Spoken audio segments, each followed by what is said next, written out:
جی اور اپنے بیٹے کو چھڑانے کی کوشش کرو. تو زیارت ناہیہ میں جب ان پر سلام کیا گیا ہے، یعنی امام زمان اجل اللہ تعالیٰ فرجہ شریف نے اپنے جد کے اس جانثار کو سلام کیا تو کہا السلام علی بشر بن عمر الخزرمی شکر اللہ لکا قولک للحسین وقد اذن لکا فی الانصراف اکلتنی اذن حیا ان فرغتک واسأل عنک الرکمان واغزل لکما قلت العوان لا یکون هذا ابدا. یہ جملہ جو ہے خود زیارت ناہیہ میں، یعنی کتنی عظمت تھی اس شہید کی اور اس شہید کے قول کی کہ امام نے جب اس کو سلام بھیجا تو ان کے اس جملے کو بھی تکرار کیا کہ تاریخ میں وہ جملہ محفوظ رہ جائے کہ سلام تم پر اے بشر بن عمر خضرمی، اور اللہ کا شکر ہے اس قول پر جو تم نے حسین ابن علی سے کہا کہ جب انہوں نے تمہیں اجازت دی کہ تم چلے جاؤ کہ مجھے بیابان کے وحشی درندے کھا لیں اگر میں آپ کو چھوڑ کر چلا جاؤں، اور میں کیسے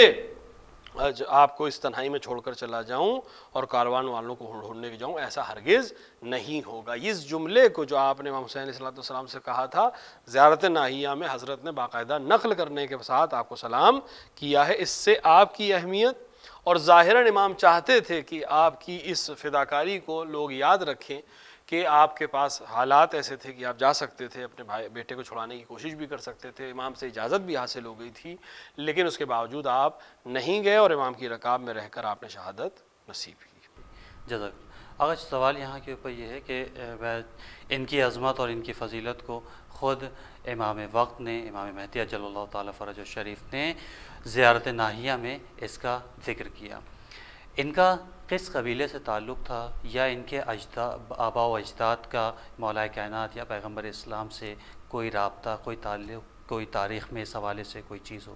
یہ ان کا تعلق چونکہ خضرمی قبیلے سے، اور خضرمی قبیلے کے اچھے خاصے لوگ، یہ لوگ کوفے کے آس پاس بسے ہوئے لوگ تھے، اچھے خاصے لوگ وہ ہیں جو دوستداران امیر المومنین علیہ السلام میں تھے. اور کوفے میں جب جناب مسلم نے آ کر امام حسین علیہ السلام کا خط پڑھا ہے تو بہت سے لوگوں نے جو آپ کی بیعت کی اس کا تعلق اسی قبیلے سے تھا. اور خضرمی قبیلے کے کافی لوگ امیر المومنین کے ساتھیوں میں اور انصار میں گنے جاتے ہیں. اس کو شہداء کربلا میں بھی اگر ہم فہرست کو دیکھیں تو خضرمی قبیلہ جو ہے اس کے بہت سے لوگ شہداء کربلا میں شامل ہیں. آباء اجداد کے سلسلے میں بہت زیادہ تفصیل تو نہیں ہے، لیکن خضرمی قبیلہ چونکہ دوستداران اہل بیت علیہ السلام میں حساب کیا جاتا تھا، لہٰذا امیر المومنین کے زمانے میں بھی، امام حسن علیہ السلام کے زمانے میں بھی، اور امام حسین علیہ السلام کے شہداء میں بھی، یعنی ساتھیوں میں بھی خضرمی قبیلے کے کافی لوگوں کے نام ہم کو ملتے ہیں. جی بہت شکریہ کہ جس طریقے سے آپ نے شہید کربلا کے جو شہید ہیں ان کے بارے میں ہمارے ناظرین تک کے جو پیغامات پہنچا رہے ہیں. اگلے شہید کے حوالے سے جو باتیں تاریخی ہیں اور جس کی آپ کے بارے میں جو آپ کی تحقیق ہے اس کو آپ ناظرین محترم تک پہنچائیں. اگلا شہید جس کا نام ہماری فہرست میں ہے، ان کے سلسلے میں بہت کم معلومات ہے، لیکن تقریباً تمام لوگوں نے جنہوں نے فہرست مرتب کی ہے شہداء کربلا کی، اس میں ان کا نام ضرور شامل ہے. اور ان کا نام بکر بن حی تمی ہے، یعنی تیمی ہے، جس کو بہت سے لوگ تمیمی بھی لکھ دیتے ہیں، لیکن ان کا تعلق جو تھا وہ قبیلہ تیم اللہ بن ثعلبہ سے تھا. بہت سے لوگ تمیمی ایک الگ قبیلہ ہے اور تیم اللہ جو ہے ایک الگ قبیلہ ہے، بنی ثعلبہ کے قبیلے کا ایک حصہ ہے، اور یہ اس گروہ سے تعلق رکھتے تھے. اور امام حسین علیہ السلام کی مدد کے لیے اس طرح سے آئے تھے کہ امر سعد کی فوج کے ساتھ کوفے سے نکلے، اور جب کربلا کے نزدیک پہنچے اور امام حسین علیہ السلام سے ملاقات ہوئی تو آپ اپنے ہتھیاروں کے ساتھ امام حسین علیہ السلام کے طرف ملحق ہو گئے اور جنگ کرتے ہوئے امام علیہ السلام کی طرف سے شہید ہوئے. آپ کے سلسلے میں بہت زیادہ تفاصیل ہمیں نہیں مل سکیں کسی بھی کتاب میں، لیکن یہ طے ہے کہ آپ کو تقریباً تمام مورخین نے اور تمام مقتل نگاروں نے شہداء کربلا کی فہرست میں شامل کیا ہے. اور آپ کا تعلق قبیلہ تیمی یعنی تیم اللہ جو قبیلہ ثعلبہ کا ایک حصہ تھا، شاخ تھی، اس سے تھا. کیونکہ دو قبیلے ہیں، ایک تیم اللہ جو ثعلبہ کا حصہ ہے اور ایک قبیلہ بنی تمیم جو ایک بڑا قبیلہ ہے. تو بہت سے لوگ تمیمی بھی کہہ دیتے ہیں، لیکن اصل یہ تیمی ہے، اور یہ تیمی قبیلہ بالکل الگ ہے، بنی ثعلبہ کا حصہ ہے. اور آپ بنی ثعلبہ کی طرف سے آنے والے مجاہدوں میں سے تھے جنہوں نے امام حسین علیہ السلام کی خدمت میں اپنی جان کو قربان کیا. اس کے ساتھ ساتھ جو نام ہم کو ملتا ہے وہ ایک نام جو فہرست میں تو نہیں ہے لیکن اکثر خصوصاً بر صغیر ہندوستان اور پاکستان میں اکثر جب ذکر ہوتا ہے مصائب سید الشہداء علیہ الصلوۃ والسلام کا اور مصائب شہداء کربلا کا، تو ان کا نام تو نہیں آتا لیکن ان کا ذکر آتا ہے، اور وہ نام ہے بکیر بن حر ریاحی، یعنی بکیر بن جناب حر ابن یزید ریاحی۔ تو اکثر لوگ جناب حر کے بیٹے کی شہادت کو تو پڑھتے ہیں لیکن بیٹے کا نام لیا نہیں جاتا ہے، اور بر صغیر میں خصوصاً ہندوستان اور پاکستان میں تو جناب حر کے بیٹے کی شہادت اور اس کی کیفیت کو باقاعدہ مصائب میں بیان کیا جاتا ہے، اور تقریباً وہی منابع میں ہم کو ملتا بھی ہے کہ جناب بکیر بن حر ریاحی اپنے والد کے ساتھ کربلا معلیٰ میں موجود تھے، اور جب جناب حر کو یہ احساس ہوا کہ وہ غلط لشکر میں ہیں اور غلط طرف سے جنگ کر رہے ہیں، اور پھر صبح عاشور، بعض روایت کے حساب سے شب عاشور اور بعض کے روایت کے حساب سے صبح عاشور، آپ امام حسین علیہ السلام کی خدمت میں جب پہنچے تو آپ کے ساتھ آپ کے بھائی اور بیٹے بھی تھے۔ بھائی کے لیے بھی اختلاف ہے لیکن بیٹے کا نام تقریباً سب جگہ ملتا ہے، اور ہم نے اپنی فہرست میں دونوں کو شامل کیا ہے۔ اور بکیر جو جناب حر کے بیٹے تھے، جوان، بہت دلیر، بہت شجاع، اور امام حسین علیہ السلام سے جناب حر سے اجازت جب لے لی جنگ کرنے کی تو سب سے پہلے اپنے بیٹے کو میدان کی طرف روانہ کیا، اور آپ نے پہلے واعظ و نصیحت کی لوگوں کو، کیونکہ وسیق فوج سے تعلق تھا کہ تم لوگ فرزند رسول سے جنگ نہ کرو، لیکن جب وہ لوگ تیار نہیں ہوئے تو آپ نے تلوار کھینچ کر ان کے اوپر حملہ کیا۔ بعض روایت میں کہ تقریباً 200 لوگوں کو فنار کر کے واپس آئے، اور جناب حر سے کہا کہ مجھے بہت زیادہ تھکن اور پیاس لگ رہی ہے، تو جناب حر نے کہا کہ تھوڑا سا صبر کرو، تم کفار سے قتال کر رہے ہو، اللہ اس کی جزا تمہیں عطا کرے گا۔ پھر میدان میں گئے اور پھر شدید جنگ کی۔ جب واپس پلٹنے لگے تو جناب حر نے قرآن مجید کی ایک آیت کی تلاوت کی کہ خداوند عالم ارشاد فرماتا ہے کہ جب تم دشمنوں سے یعنی کفار سے میدان جنگ میں روبرو ہو تو ان کو پیٹھ مت دکھانا۔ یہ سورہ انفعال کی آیت نمبر 15 ہے، جس میں خداوند عالم ایمان لانے والوں کو خطاب کر رہا ہے کہ میدان جنگ میں پیٹھ دکھانے کی ضرورت نہیں ہے۔ حالانکہ وہ میدان سے بھاگ نہیں رہے تھے، صرف اپنے باپ کی طرف لوٹ کے آ رہے تھے، تو آپ نے اس آیت کی تلاوت کر کے ان کو دوبارہ میدان کی طرف روانہ کر دیا۔ اور شدید جنگ کے بعد جب وہ زمین پر گرنے لگے یا ان کو مدد کی ضرورت ہوئی تو بعض روایات میں ہے کہ وہ زمین پہ گرے اور اپنے والد کو پکارا،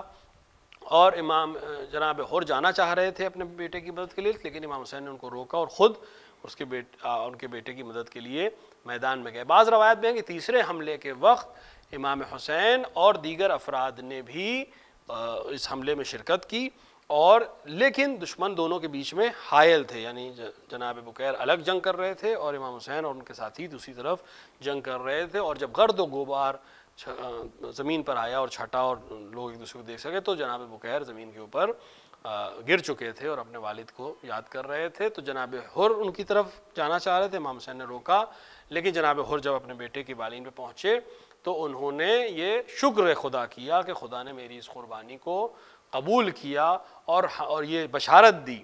کہ اپنے بیٹے سے کو بشارت دی کہ اللہ کا شکر ہے کہ تم جہالت کی موت نہیں مرے ہو۔ وہ رسول خدا کی وہ حدیث کہ من ماتا ولم یعرف امام زمانہ ہی ماتا میتتن جاہلیہ، تقریباً اس کی تصدیق کرتے ہوئے یہ بشارت دی کہ تم جہالت کی موت نہیں مرے بلکہ اپنے وقت کے امام کی معرفت کے ساتھ اس دنیا سے ان کی طرف سے جہاد کرتے ہوئے جام شہادت کو نوش کر رہے ہو۔ تو جناب بکیر بن حر ابن یزید ریاحی ان شہداء کربلا میں سے ہیں جنہوں نے جوانی کے عالم میں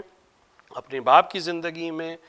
وقت کے امام کو پہچانتے ہوئے ان کی نصرت کی، اور یہ ہم سب کے لیے سبق ہے کہ ہم وقت کے امام کو پہچانیں اور اس وقت جو ہماری ذمہ داری ہے اس کو صحیح طریقے سے نبھانے کی کوشش کریں۔ اور ہمارے لیے بہترین نمونہ عمل یہی شہداء کربلا ہیں جو الگ الگ قبیلوں سے تھے، الگ الگ راستوں سے تھے، الگ الگ طبقے سے تعلق رکھتے تھے، لیکن امام حسین کے نام پر سب یکجا ہو گئے، اور امام حسین اور وقت کے امام کی نصرت کرتے ہوئے اپنی جان کو انہوں نے قربان کر دی۔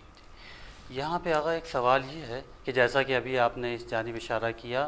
کہ اگر ہم تاریخ کے اندر بھی دیکھتے ہیں تو ہمیں یہ چیز ملتی ہے کہ جناب حر شروع سے امام حسین علیہ السلام کی مخالفت میں تھے، ہمیشہ انہوں نے آپ کا راستہ روکا، اور کہیں کے اوپر کچھ تاریخ میں ملتا ہے، کہیں کے اوپر کچھ ملتا ہے کہ ہمیشہ مقابلے میں تھے امام حسین علیہ السلام کے۔ لیکن آخر میں کیا وجہ تھی کہ روایتوں کے اندر یہ جملے آتے ہیں یا شب عاشور یا پھر روز عاشور آ کے امام حسین علیہ السلام سے ملحق ہو جاتے؟ اس کی اصلی وجہ کیا ہے کہ کہاں سے ان کے دل کے اندر اور وجود کے اندر امام حسین علیہ السلام کی معرفت اجاگر ہوئی؟ دیکھیں اگر ہم تاریخ کو پڑھیں اور واقعات کے اوپر صرف تحریر کو نہ دیکھیں بلکہ بین السطور بھی پڑھنے کی کوشش کریں تو ہم یہ سمجھ لیں گے کہ حر ذاتاً یعنی قلباً برے شخص نہیں تھے، یعنی حکومت کی طرف سے کارندے ضرور تھے، بنی امیہ کے مامور ضرور تھے، لیکن ذاتاً اور قلبی طور سے وہ ایک اچھے انسان تھے۔ اور اس کی خاص وجہ یہ کہ جب امام حسین کا راستہ روکا انہوں نے، کوفے جانے سے روکا، اور کہ ہمیں اجازت نہیں ہے کہ آپ کو کوفے کی طرف جانے دیا جائے، اور اسی گفتگو کے دوران نماز کا وقت ہو گیا تو امام حسین علیہ السلام نے کہا کہ تم اپنے لوگوں کے ساتھ نماز پڑھو، ہم اپنے لوگوں کے ساتھ نماز پڑھیں۔ تو حر نے کہا کہ یہ ممکن نہیں ہے کہ آپ کے ہوتے ہوئے میں امامت کروں، تو امام کے پیچھے ہی نماز پڑھی۔ حر نے بعض روایات میں اس طرح سے اشارہ ملتا ہے۔ تو امام کی معرفت حر کو تھی، لیکن وہ اس طرح سے معمور تھا کہ امام حسین کو سیاسی اقدامات جو ہو رہے تھے اس کے لحاظ سے، اس میں وہ امام حسین کو روکنے کے لیے مجبور تھا اپنے لحاظ سے۔ لیکن جیسے جب جناب حر نے امام حسین کی لجام فرض پہ ہاتھ ڈالا اور امام حسین نے ایک جملہ کیا سکرت امک کہ تمہاری ماں تمہارے غم میں بیٹھے، اس وقت ایک جملہ جو جناب حر کی زبان سے نکلا کہ میں آپ کی ماں کا نام سوائے ادب کے نہیں لے سکتا۔ اس سے یہ بات ثابت ہوتی ہے کہ جناب حر کو معرفت امام حسین کے ساتھ ساتھ جناب زہرا سلام اللہ علیہا کی معرفت بھی حاصل تھی، اور شاید یہی وجہ بنی کہ دھیرے دھیرے وہ ہدایت کا جو چراغ بجھا ہوا تھا ان کے دل میں، وہ دھیرے دھیرے امام حسین علیہ السلام کی طرف منور ہوتا چلا گیا۔ اور جب ان کو یقین ہو گیا کہ اب ممکن ہے جناب حر کے ذہن میں یہ ہو کہ جنگ نہیں ہوگی، یا امام حسین علیہ السلام بالاخره نواسے رسول ہیں اور کل کوئی مسئلہ ان کا آپس میں طے ہو جائے گا تو میں اپنی ماموریت سے بھی رہوں گا اور امام حسین کو کوئی پریشانی بھی نہیں ہوگی۔ لیکن جب یوم عاشور آیا اور دیکھا کہ نہیں، اب جنگ کے علاوہ کوئی چارہ نہیں ہے اور اب حق اور باطل کے علاوہ کوئی چیز نہیں بیچ میں بچی اور خون ریزی کے علاوہ کچھ بھی نہیں بچا، تب حر کو ظاہراً یہ احساس ہوا ہوگا کہ جو کام کیا ہے وہ غلط کیا ہے، اور یہ دشمن جو ہیں آل رسول کے باقاعدہ دشمن ہیں اور کسی طرح کی مہلت ان کو دینے والے نہیں ہیں۔ تو ظاہراً وہ محبت جو عقیدت جو جناب زہرا سلام اللہ علیہا سے تھی اور امام حسین علیہ السلام کا جو احترام حر کے دل میں تھا، اس نے جوش مارا اور آپ کو اس طرف لے کر آئے جس طرف ان کو آ جانا چاہیے تھا۔ اور یہی وجہ بنی کہ بعض روایت کے حساب سے شب عاشور یا رات کے کسی پہر میں یا صبح عاشور آپ اذان کے وقت امام حسین کے لشکر کی طرف آ گئے اور امام سے ملحق ہو کر اب پہلے آپ نے نصیحتیں کی دشمنوں کو، اور جب وہ نصیحت کارگر نہیں ہوئی تو پھر پہلے اپنے بیٹے کو، بعض روایت میں اپنے بھائی کو، اور اس کے بعد خود بھی جام شہادت کو نوش کیا۔ تو اصل چیز معرفت ہے امام کی، اور اس میں بھی سب سے اہمیت جو رکھتی ہے وہ جناب زہرا سلام اللہ علیہا سے محبت اور جناب زہرا سلام اللہ علیہا کی معرفت، کہ جناب زہرا سلام اللہ علیہا کی ولایت اور معرفت ایک ایسی چیز ہے جو ہر انسان کو، چاہے وہ کسی رتبے پر فائز ہو، وہ اس کے رتبے کا مرتبہ جو ہے وہ اسی معرفت کے بیس کے اوپر طے ہوتا ہے۔ جس کی جتنی معرفت ہوتی چلی جائے گی وہ دنیا اور آخرت میں اتنے ہی مقام حاصل کرتا چلا جائے گا۔ بے شک، جزاک اللہ۔ ناظرین محترم، جیسا کہ ابھی یہاں کے اوپر مولانا نے اشارہ کیا کہ معرفت بہت اہم ہے، جتنی زیادہ معرفت ہوگی اتنا عظیم انسان کو مقام اور عظمت حاصل ہوتا چلا جائے گا۔ لہذا آج ہماری ذمہ داری ہے کہ ہم امام علیہ السلام کی معرفت کو حاصل کریں، اور اپنے وقت کے امام کی خصوصاً معرفت کو حاصل کرنا ہم سب کی ذمہ داری ہے۔ حضور، ایک اگلا سوال اس حوالے سے کہ جس کی جانب ابھی آپ نے اشارہ کیا تھا دوران گفتگو اپنے، کہ جب جناب حر کے فرزند شہید ہوتے ہیں تو امام حسین علیہ السلام ان کو ان کی بالی پہ جانے سے روکتے ہیں بلکہ خود جاتے ہیں۔ یہ وجہ کیا ہے؟ جبکہ ہم تاریخ کے اندر دیکھتے ہیں جب جناب علی اکبر علیہ السلام کی شہادت پیش آتی ہے تو خود امام حسین علیہ السلام آپ وہاں ان کی بالی کے اوپر پہنچتے ہیں، لیکن یہاں کے اوپر خود جاتے ہیں اور ان کو روکتے ہیں۔ دیکھیے، امام حسین علیہ السلام نے واقع کربلا میں بہت سے ایسے کام انجام دیے ہیں جو عام طور سے جنگی اصول کے خلاف تھے، یعنی جنگ کے اصولوں میں سے نہیں ہے کہ لشکر کا جو مالک ہے یا لشکر کا جو سالار ہے وہ ہر شہید کے گرنے پر جائے یا ہر سپاہی کے گرنے پہ جائے، لیکن امام حسین تقریباً ہر سپاہی کے گرنے پر خود تشریف لے جاتے تھے۔ تو امام حسین علیہ السلام نے ایک تو یہ خاص روش اپنی بنائی تھی. دوسری بات یہ ہے کہ جس وقت جناب حر کے بیٹے گرے ہیں زمین کے اوپر اس وقت تقریباً اچھے خاصے افراد موجود تھے اور امام حسین علیہ السلام نے یہ چاہا کہ ایک باپ اپنے جوان کی میت کے اوپر نہ جائے اور وہ اس کیفیت سے دوچار نہ ہو. لیکن جب جناب علی اکبر علیہ السلام میدان کربلا میں شہید ہوئے ہیں تو امام حسین علیہ السلام کے پاس کوئی بھی ساتھی اور یاور و مددگار نہیں رہ گیا تھا. اگر رہ گئے تھے تو بنی ہاشم کے کچھ بچے رہ گئے تھے کہ جن کو امام حسین نے آواز بھی دی کہ آؤ اپنے بھائی کے جنازے کو اٹھانے میں میری مدد کرو. تو اس وقت امام حسین علیہ السلام کے پاس کوئی تھا ہی نہیں کہ جو جناب علی اکبر علیہ السلام کے جنازے تک جاتا. اور خود امام حسین علیہ السلام جو امتحان دے رہے تھے بارگاہ الہی میں اس میں یہ سارے امتحان شامل تھے. یعنی اس میں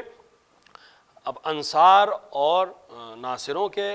جنازوں پر بھی جانا تھا اور اپنے گود کے پالوں کے جنازوں پر بھی خود پہنچنا تھا. یہ امام حسین علیہ السلام نے خاصیت اپنے لیے رکھی تھی کہ اس میں کسی اور کو سوائے حضرت ابوالفضل عباس کے اور بعض موقعوں پر جناب علی اکبر کے کسی اور کو آپ نے شریک نہیں کیا ہے. سب کو اس بات کوشش یہ کی ہے کہ ان کو کسی قسم کی اور کوئی تکلیف نہ ہو. اور یہ سارے مصائب جو جسمانی ہونے کے ساتھ ساتھ روحانی مصائب تھے ان کو اپنی ذات کے لیے مخصوص کیا. اور اس سے بارگاہ الہی میں جو اور مرتبہ اور عظمت امام حسین کو حاصل ہے اس کی ایک وجہ یہی ہے کہ آپ نے جو امتحان دی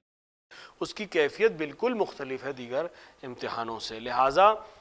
اس شہید کی عظمت کو بیان کرنے کے لیے اپنے ساتھیوں کے اوپر پڑنے والی مصیبت کو تھوڑا سا کم کرنے کے لیے امام علیہ السلام نے تمام مصیبتوں کو اپنی گردن پہ لیا تاکہ ان کے لیے کچھ راحت کا سامان ہو سکے اور اجر الہی میں اور جو مقام حضرت کے لیے خدا نے مخصوص کیا ہے اس تک پہنچنے میں امام حسین علیہ السلام اس قربانی کو دے سکیں اور اس درجہ اعلیٰ کو ثابت کر سکیں. بے شک کہ جس طریقے سے امام حسین علیہ السلام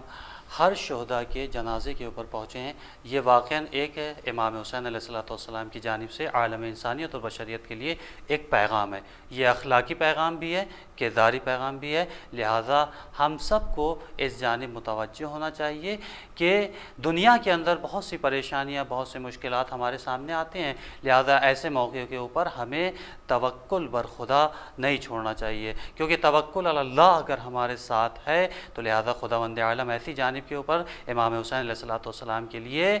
قرآن کے اندر ارشاد فرماتا ہے بسم اللہ الرحمن الرحیم ارجعی الی ربک راضیۃ مرضیہ. اے حسین اپنے خدا کی جانب آپ پلٹ آئیے. آپ کا پروردگار آپ سے راضی ہے اور آپ بھی اپنے خدا سے راضی ہو جائیے. لہذا آج ہم سب کی ذمہ داری عالم انسانیت کی عالم بشریت کی یہ شہداء کربلا کی جنہوں نے اپنی شہادت کے ذریعے سے اپنی قربانی کے ذریعے سے اپنی ایثار کے ذریعے سے اپنی جافشانی کے ذریعے سے دنیا تک کے ایک پیغام کو پہنچایا. وہ پیغام جو اخلاقی پیغام بھی ہے کرداری پیغام بھی ہے ایثاری پیغام بھی ہے اور امام کی معرفت حقیقت میں. لہذا ہم سب کی ذمہ داری معرفت امام کو حاصل کرنا ہمارے لیے بہت اہم ہے. اس سے ہم اپنے آپ کو ہمیشہ اپنے لیے اس پیغام کو کہ جو میدان کربلا کے اندر امام حسین علیہ السلام نے شہداء کربلا کے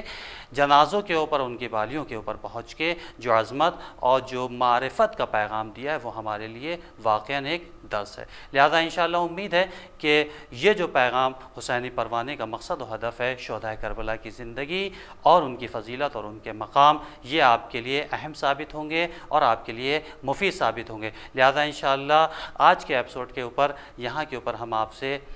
سرکار اجازت چاہیں گے چونکہ دامن وقت میں گنجائش نہیں ہے اور بہت زیادہ آپ کے شکر گزار ہیں کہ آپ اپنے قیمتی وقت میں یہاں کے اوپر حاضر ہوتے ہیں اور ناظرین محترم کے لیے شہداء کربلا کی عظمت اور ان کی فضیلت اور ان کے مقام کو جو آپ کی تحقیق ہے یا دیگر کتابوں کے اندر جو چیزیں موجود ہیں ان کو آپ بیان فرماتے ہیں. لہذا آپ کے شکر گزار ہیں کہ پروردگار آپ کو جزائے خیر عطا کرے. لہذا آپ ناظرین سے بھی گزارش ہے کہ فی الحال یہاں کے اوپر ہمارا وقت تمام ہوتا ہے. انشاءاللہ اگلے ایپیسوڈ میں آپ کے ساتھ ملاقات ہوگی اگلے شہید کی عظمت اور فضیلت کے حوالے سے. لہٰذا نیچے دیے گئے نمبرز کے اوپر اپنی رائے اور مشورے کے ذریعے سے ہمیں ضرور نوازیں. والسلام علیکم ورحمۃ اللہ وبرکاتہ. آخر میں اپنے وقت کے امام کے ظہور کی دعا مل کر کرتے ہیں. بسم اللہ الرحمن الرحیم. اللہم عجل لولیک الفرج.